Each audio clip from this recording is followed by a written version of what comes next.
Many scientists are beginning to believe that a vaccine against AIDS may be impossible to make and too dangerous to test. If you take it and then a year goes by and everybody's fine, then you say, okay, that's good. Now let's give it to 500 people. And then a year goes by and everything's fine. You say, well, then now let's give it to thousands of people. And then you find out that it takes 12 years for all hell to break loose. And then what have you done? Issue of safety, something that I want to make sure the American public understand. It's not only safety when you inject somebody and they get maybe an idiosyncratic reaction, they get a little allergic reaction, they get pain. There's safety associated.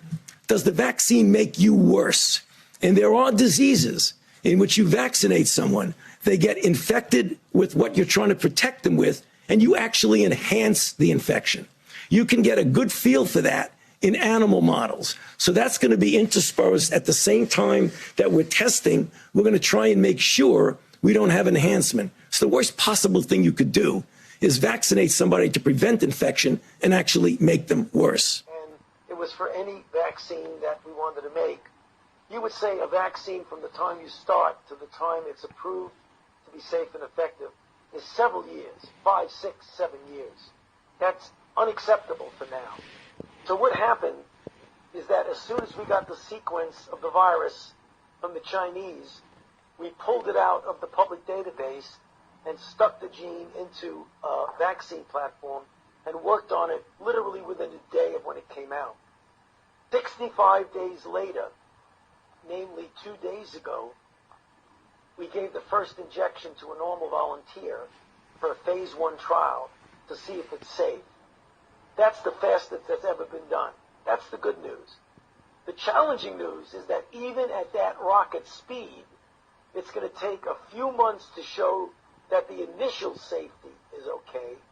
Then you go into a phase 2 trial, which instead of involving 45 people, which we have in the phase 1 trial, it involves hundreds, if not thousands of people. That will take another 6 to 8 months to even know if it works.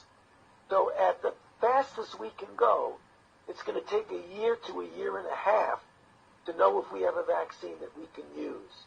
There's another element to safety, and that is if you vaccinate someone and they make an antibody response and then they get exposed and infected, does the response that you induce actually enhance the infection and make it worse?